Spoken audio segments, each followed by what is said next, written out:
and he was able to not just become the king of New York, but the king of the culture.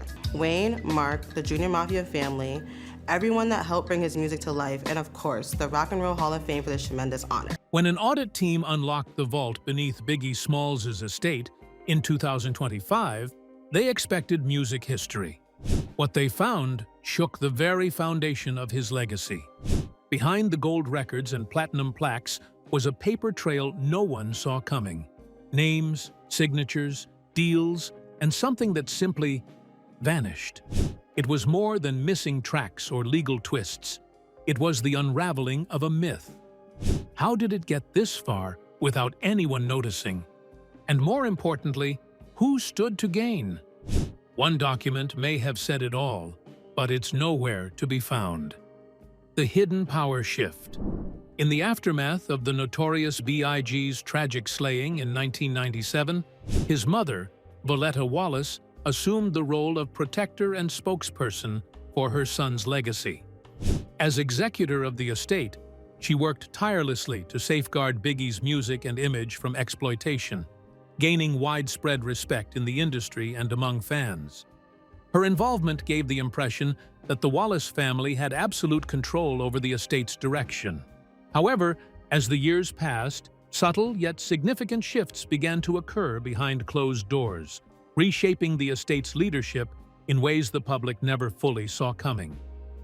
Wayne Barrow and Mark Pitts, both connected to Biggie during his life, were quietly brought into key estate roles. Barrow had long-standing ties to Bad Boy Records, while Pitts had previously managed Biggie's career.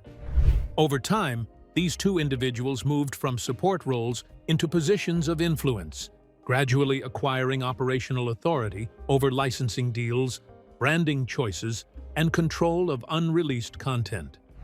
Documents later uncovered in a 2025 audit revealed that formal contracts had been drafted and signed granting Barrow and Pitts extensive control over the estate's assets, often without requiring ongoing oversight or input from the Wallace family.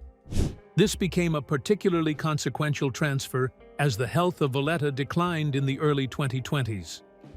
With full operational leadership by then in 2025, transitioning largely to Barrow and Pitts for the sale of the estate to primary wave as Voletta entered hospice care in spite of the important occasion, any public indication of Voletta's approval of, or even acknowledgement of the deal before her death was absent. As Euronews put it, negotiations had been underway for quite some time before her demise, with some others finding it hard to believe whether she was purposely left out of crucial matters or was merely not in a position to object. The sale revealed what many had suspected but could never prove. The Wallace family had suffered a slow erosion of influence, perhaps intentionally. What appeared to be continuity in estate management was, in fact, a power shift orchestrated for just that purpose.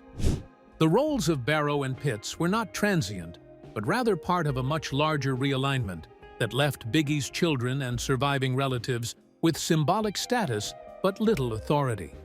This shift from family legacy status to purely commercial operation exemplified changes elsewhere within the music industry and the potential for unethical manipulation of generational wealth and influence without transparency or public scrutiny. But what if the real shift didn't start in 2025? What if it began long before anyone was watching? The silent restructuring. Between 1997 and 2002, a period many believed was dominated by Voletta Wallace's unwavering control over her son's estate, a quiet but strategic transfer of power was already underway. While the public viewed her as the uncompromising gatekeeper of Biggie's legacy, internal estate records revealed a different narrative. As the estate faced complex legal and commercial challenges, Voletta, who was grieving and unfamiliar with the intricacies of entertainment law, relied heavily on trusted associates from the music industry.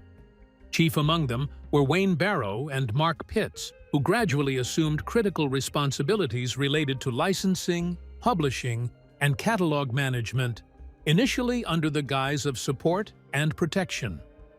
Legal documents unearthed during the 2025 audit revealed how this support morphed into permanent authority. A series of intricate contracts, amendments, and management agreements were drafted during this 5-year window, embedding Barrow and Pitts deeper into the estate's operations. These agreements, many written in dense legal language, granted them wide-ranging discretion over Biggie's music, branding, and unreleased content.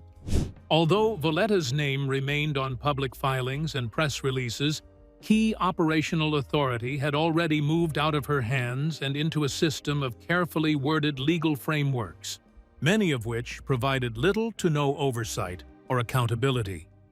What made this restructuring so insidious was its subtlety. There was no loud announcement, no apparent pivot point. It really was a question of a licensing deal here, a renewal notice for publishing there.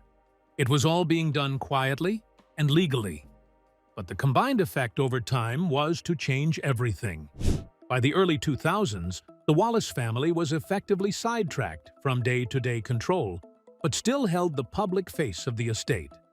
The audit revealed that many documents signed by Valletta were done with little legal counsel or were passed off as nothing more than routine administrative formalities.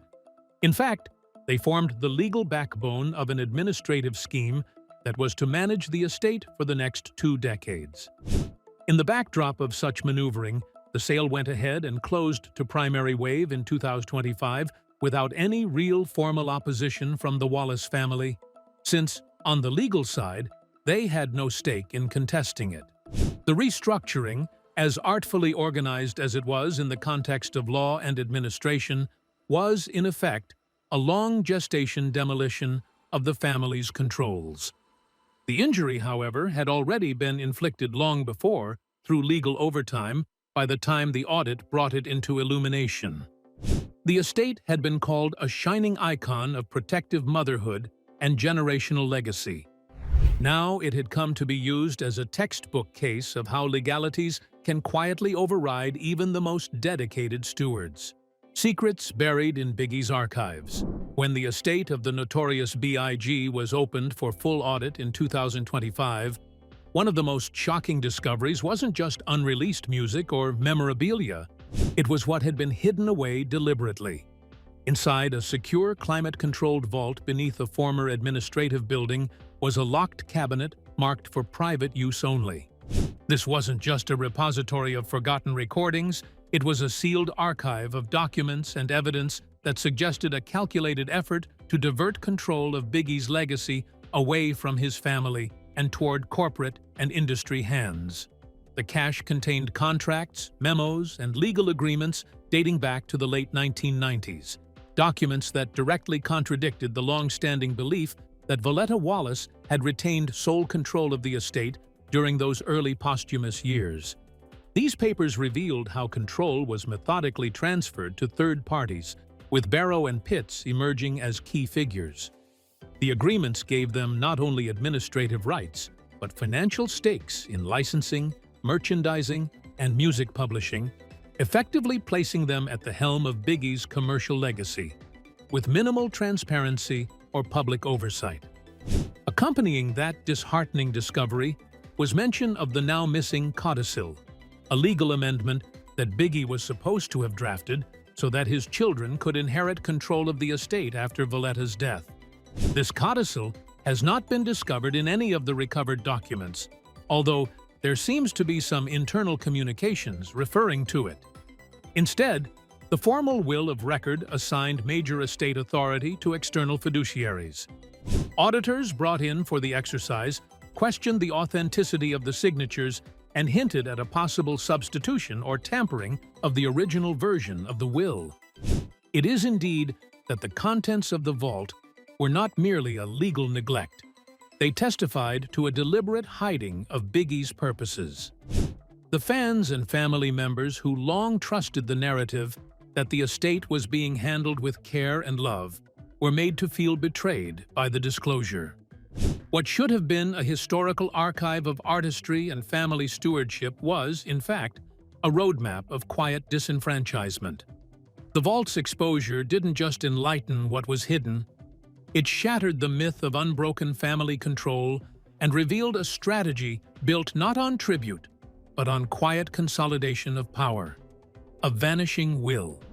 Among the most troubling findings from the 2025 forensic audit of the notorious Biggies estate was the strong suggestion that a key legal document, an amendment to his original will, had mysteriously vanished. Insiders close to the estate revealed that Christopher Wallace had reportedly drafted a codicil sometime before his death, a legal addendum intended to ensure that his children, Tiana and CJ, would ultimately inherit full control of his intellectual property and estate holdings after Voletta Wallace's passing. But when investigators accessed the estate's vault, no such document was found. What remained was a legally binding will that conspicuously omitted any direct provision for transferring authority to his children. Supporting the claim of a missing codicil were internal memos, email exchanges, and meeting notes recovered from a locked cabinet in the estate's archives. Several of these documents referenced the Second Directive, or Addendum Transfer Clause, believed to be Biggie's instructions for protecting his children's future interests. However, no finalized, notarized copy was located during the audit. Handwriting analysts were brought in to examine existing versions of the will, and their findings added fuel to the fire. Inconsistencies in signatures, irregular ink flow, and variations in stroke pressure suggested that portions of the surviving documents may have been altered or forged after Biggie's death, possibly to remove references to his children's rightful inheritance. A purified version was set forth for management that supplanted the original estate intentions and skewed the holding of power toward third-party fiduciaries and corporate managers. Hence, decision-making went to estate handlers who included Wayne Barrow and Mark Pitts, businessmen who had dealings with Biggie in his lifetime but were neither legatees nor relations in respect of his estate. The new will spoke in vague terminology such as appointed trustee and authorized representative, giving extensive powers over Biggie's music rights, licensing opportunities, and economic assets. It was changes like those which secured that Biggie's children would not be primary beneficiaries of estate strategies, thereby creating a system whereby they could be presentable for public consumption, but shuffled to the back room while actual decision-making took place. If the codicil actually did exist, and the evidence trail strongly suggests so, its obliteration was no legal oops, but a flat-out burying of Biggie's final will. The narrative of legacy being carefully passed from mother to children suffers a big blow here. It shows an extremely unsettling possibility that Biggie's estate was restructured by those who stood to gain the most. The promise of intergenerational wealth and creative control for the children was not merely deferred from that moment. It could be taken away altogether. Biggie might have been silenced in death by tragedy, but also by the quiet disappearance of the very document that was meant to protect his bloodline, even though his fortune was built on truth and loyalty. The sale that silenced a legacy. The announcement in March 2025 that Biggie's entire catalog had been sold to Primary Wave came as a shock, not only for the scope of the deal, but for its eerie timing. Just weeks after the death of Voletta Wallace, the estate's longtime guardian, news surfaced that all of Biggie's rights, music, publishing, branding, and even control over his name and image had been sold in a single, sweeping transaction. Valued between $100 million to $150 million, the deal was massive, but its silent execution raised more questions than it answered. No statement came from the Wallace family, and Voletta herself had never publicly acknowledged or endorsed the sale. Euronews later reported that the negotiations had been in motion for months, possibly years, prior to Voletta's death, during which time she was reportedly receiving hospice care. This suggested that key decisions were being made while the estate's public figurehead was no longer in a position to intervene. The complete absence of family commentary surrounding the sale fueled suspicions that the transaction had been carefully timed and strategically managed to avoid interference or scrutiny. Those closest to Biggie, particularly his children, appear to have had no direct role in approving or even reviewing the terms. Finding more questionable stipulations deeply embedded in the terms of sale, it appeared from the post-investigation documents. The agreement eased the loss of more conventional rights, including those of publishing and masters, and subliminally delivered Biggie's digital future into the hands of Primary Wave. This includes AI-generated vocals and holographic performances, among other synthetic reproductions. What is even scarier is that any conceivable profits from these digital ventures were jinxed in the contract, as an obligation to pay back the venture capital investments before any earnings flow to Biggie's heirs. It was a business move molded around ROI, not protecting the legacy. What emerged was a total rupture in the narrative that Biggie's legacy was being managed as a family trust. Instead, Biggie's name and voice were used for cashing in by people who had little or no personal connection with his life or ethos. In the end, fans, the very ones that had always believed a legacy rooted in authenticity, were now faced with the stark realization that Biggie's estate had, in fact, been quietly commercialized. The timing, structure, and secrecy surrounding the deal proved to be such an inflection point that it lay not only with the estate management, but also with an artist who had once stood for truth, struggle, and loyalty. If the sale changed who controlled the legacy, what followed would change how the world experiences it. The future of Biggie as a digital product. The 2025 sale of the notorious B.I.G.'s catalog to Primary Wave didn't just transfer ownership of his music. It redefined what posthumous legacy means in the age of technology. While many fans assumed the deal was limited to traditional music rights, leaked contractual language revealed far more. The agreement granted Primary Wave broad authority to utilize Biggie's voice and likeness in AI-generated music, create hologram performances for live or virtual events, and develop new digital content using machine learning and voice cloning software. This marked a new frontier for Biggie's legacy, one in which technology, not family or artistry, would shape his presence in the world. With this deal, Biggie joined a small but growing list of iconic artists whose estates have embraced digital resurrection. However, unlike estates such as Prince's, which have publicly resisted such commercialization, Biggie's new digital future has been framed as inevitable. Industry experts note that Primary Wave positioned AI as a central strategy, not an optional enhancement. This includes the creation of new Biggie tracks, assembled using his vocal tone, past lyrics, and AI-generated beats. The possibility of full-length albums or concert tours featuring a holographic Biggie now looms on the horizon, sparking both excitement and ethical debate across the hip-hop community. More controversy attaches to the whole financial premise of the futuristic venture.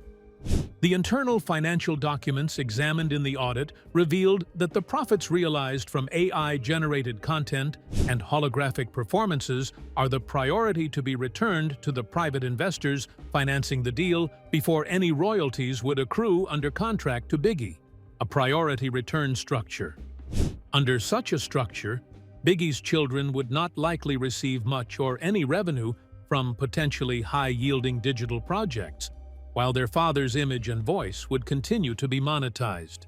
Such arrangements are not unusual in venture-backed entertainment deals. However, they create an ethical conflation when applied to the legacy of an artist long since deceased without consulting the artist's wishes. This, for fans and cultural historians, is a spectacular turning point in the way legacy is maintained and sustained. Biggie, famous for lyrical depth and grittiness, stands the chance of being manufactured, a product becoming repackaged for the highest profit, far removed from his family, community, and lived experience. What started as an earnest musical movement could soon be remodeled through code and simulation. While the pre-recorded voices of AI might be resounding the lyrics never written by Biggie, holograms will perform for audiences never witnessed him live. Thus arises not just the question of how his legacy ought to be celebrated, but rather the very question about whether it is to be rewritten entirely, pixel by pixel, for profit. Missing millions. For decades, the notorious B.I.G.'s estate was viewed as a blueprint for posthumous success. With an estimated value reaching over $160 million by 2025, it seemed to many that his family, particularly his mother, Voletta Wallace, had skillfully protected and expanded his legacy. However, a detailed forensic audit following her death painted a different picture, one riddled with hidden financial pathways, vanishing funds, and questionable beneficiaries. Tens of millions of dollars that should have supported Biggie's children and family had instead disappeared into a labyrinth of offshore accounts and anonymous shell corporations. Investigators uncovered that the estate's earnings, generated from music licensing, merchandise sales, film projects, and unreleased tracks, were often routed through obscure companies with little public transparency. These companies, many registered in offshore tax havens, received large payments from revenue streams tied to Biggie's name and likeness. Most troublingly, many of these entities were traced back to individuals once involved in estate management or the broader music business, raising serious concerns about self-dealing and unethical financial behavior. Biggie's music made him acclaimed, and money continues to pour from the fans, but only a small part of it reached the trust accounts created for his children, Tiana and C.J. Wallace. According to People magazine, both children were very much shut out of big decisions relating to the estate, including the important 2025 primary wave sale event. Internal documents reviewed during the audit established that more monetary benefit from the estate was much smaller than public estimates would otherwise suggest. The financial structure of the estate was described by the investigators as willfully opaque, made to keep the true flow of money behind veils of corporate misdirection. What ultimately came to be revealed by the audit was not only mismanagement, but a betrayal of trust. Supporters of Biggie's posthumous releases did so in the belief that proceeds would assist Biggie's family and protect his legacy. Instead, the estate became a passage for hidden profits from suspect transactions, financing the interests of people who had business motives but no family ties. The missing millions symbolize not only a financial loss, but also the amount of pain that legacy manipulation can bring once issues of transparency and accountability are thrown out the window.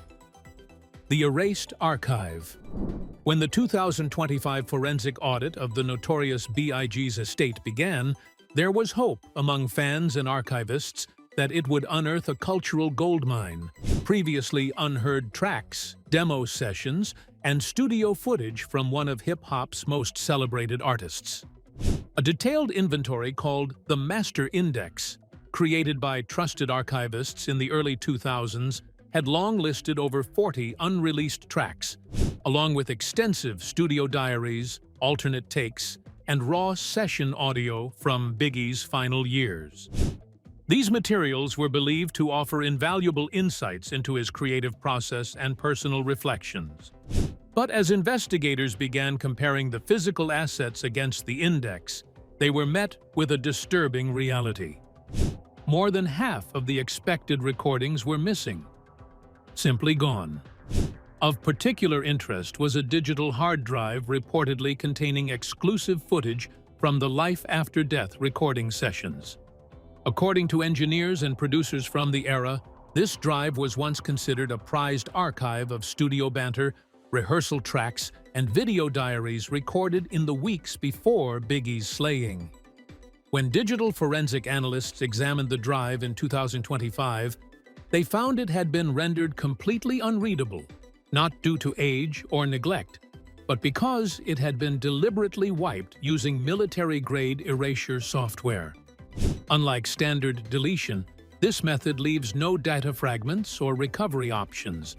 It was an intentional purge, one designed to permanently erase whatever content had once existed on the drive. The intention behind the wipe gives rise to troubling questions. What was so sensitive, or perhaps so valuable, that someone would go to extraordinary lengths to obliterate it? Some suggestions include unreleased diss tracks, unreleased collaborations, or personal commentaries that could have affected Biggie's public image. Others argue that the recordings might have been incriminating with respect to business issues or disputes surrounding the estate, which involved people now working on the estate. No matter what, the destruction of the evidence was decisive. It was done with intent behind it and was timed with an increasingly rapid consolidation of control by estate executives in the early 2000s. More than a blow to historians, the loss of this archive means a profound erasure of culture. Biggie's artistic identity was forged not only by his music, but also by the gritty and real life he brought to it. Those unreleased materials would have been illuminating in their own right of his genius and humanity, informing us more about a life sadly cut short. Instead of being preserved and shared, this destruction was made through digital manipulation. The wiped archive now gives expression to how corporate interests and control over one's image can erase historical facts. This is a disturbing reminder that even powerful legacies like Biggie's are susceptible not only to time, but to those who will decide what history lives on. Biggie's final warning. Among the many revelations uncovered during the 2025 audit of the notorious B.I.G.'s estate, none struck more personally than the discovery of a handwritten note, folded, faded, and sealed inside an unmarked box buried deep in the estate's private archive. The note, verified to be in Biggie's handwriting, listed several names he explicitly did not trust with his business or posthumous affairs. These weren't general industry figures or vague warnings. They were individuals Biggie had interacted with during his career, and many of them would later become central figures in the management of his estate. For investigators, the note wasn't just a piece of paper, it was a direct, unfiltered message from Biggie, left behind like a time capsule of foresight. The note, while not a legally binding document, held profound implications. Its contents directly contradicted the eventual structure of the estate. Names listed by Biggie as potential threats to his legacy, figures with documented ties to the music industry and to his label during the bad boy era, would later appear in contracts, licensing agreements, and estate leadership roles. In some cases, these very individuals were instrumental in negotiating the controversial 2025 sale of the estate to Primary Wave. The irony was deeply unsettling. Those Biggie feared would exploit his name were the same people entrusted to protect it after his death. Equally disturbing was that the note remained hidden for so long. Unlike other estate documents, the note was not among the legal papers or family records. It was instead sealed on its own, outside the principal archive, thereby showing no indication whatsoever of being disclosed during probate or estate planning. Legal experts suspect that the note may have been suppressed intentionally, owing to its specific disavowal and probable interference with future estate actions.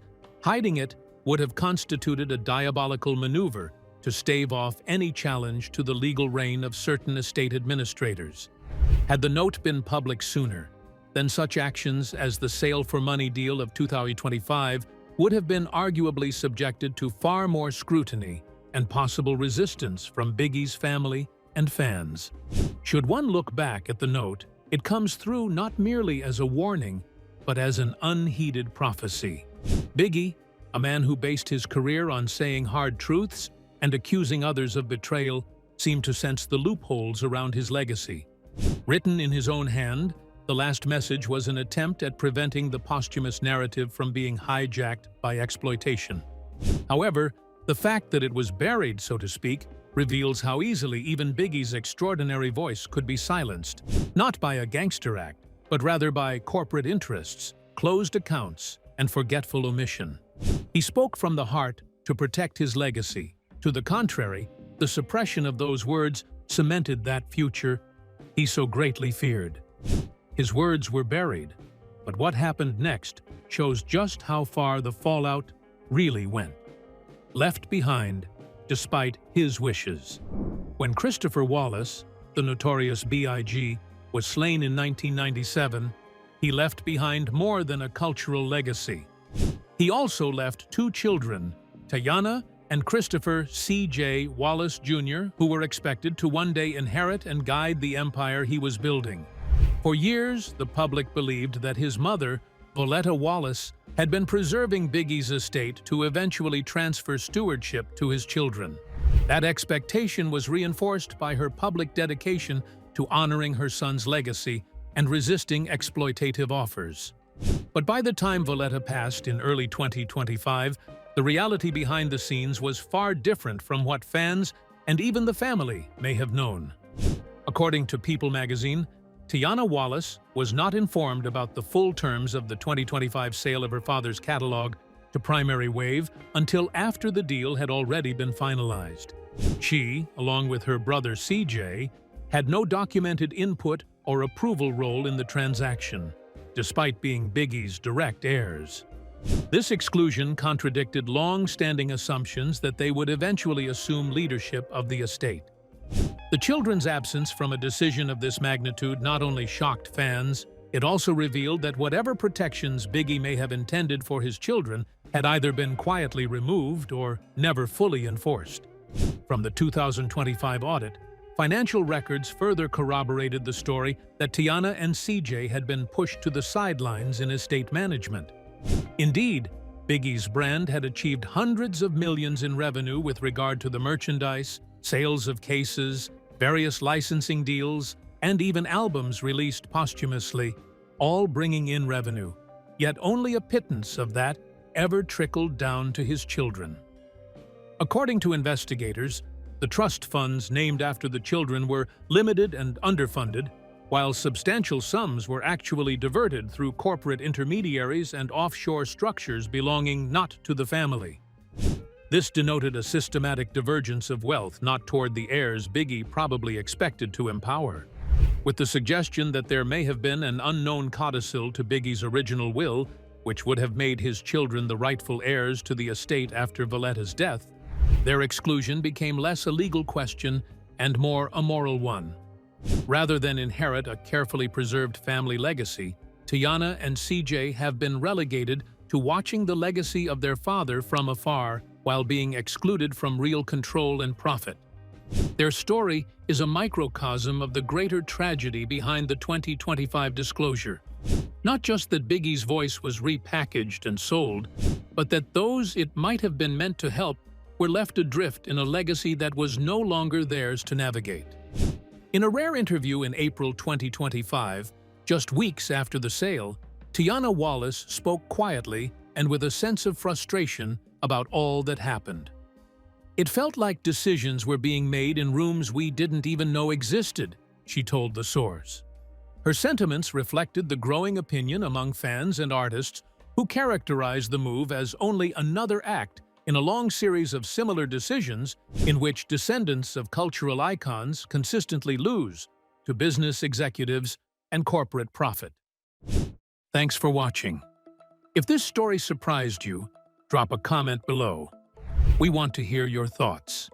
Don't forget to hit that like button, subscribe for more deep dives, and tap the bell so you never miss a drop. And if you're ready for what comes next, go ahead and click the video on your screen now. It gets even deeper.